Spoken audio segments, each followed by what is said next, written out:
Why was wearing your hair down so scandalous in the 1600s? Today, wearing your hair down is completely normal. But 400 years ago, if a married woman walked into a royal court with her hair falling over her shoulders, people would immediately start talking about her. Not because she had broken the law, but because she had broken one of society's biggest unwritten rules. It sounds strange today. After all, it's only hair. So why did something so ordinary become so controversial? To understand that, we have to look at how people saw women during the late 1500s and early 1600s. Back then, a hairstyle could reveal far more than fashion. It quietly told people who you were. Young girls and unmarried women usually wore their hair long and loose.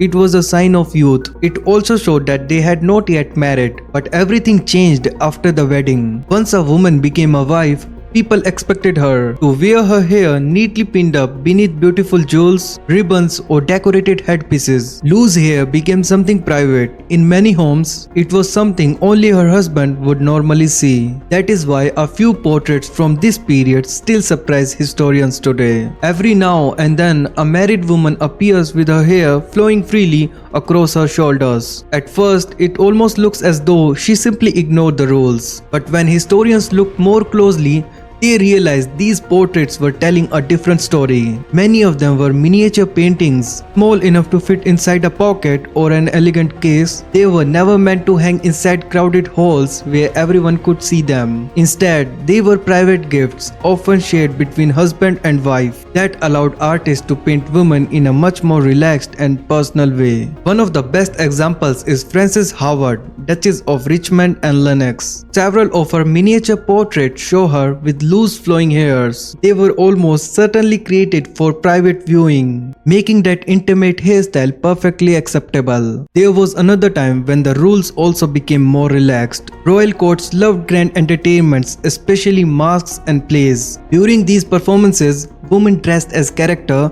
rather than noble ladies. They wore different costumes, different hairstyles, and for a short time, loose hair became part of the performance instead of a social scandal. Artists also liked painting wealthy women inside their private rooms. Instead of standing formally at court, they were shown getting ready for the day, arranging their jewelry or combing their hair. One beautiful portrait even shows Elizabeth Vernon sitting in her dressing room with her hair flowing over her shoulders while her ruff and jewelry weighed beside her. To us, it feels completely ordinary, but to someone living in the 1600s, it felt like being invited into a private moment that very few people were ever supposed to witness. That is why these portraits are so fascinating today. They are not just paintings of beautiful women. They quietly reveal the hidden rules that shaped everyday life hundreds of years ago.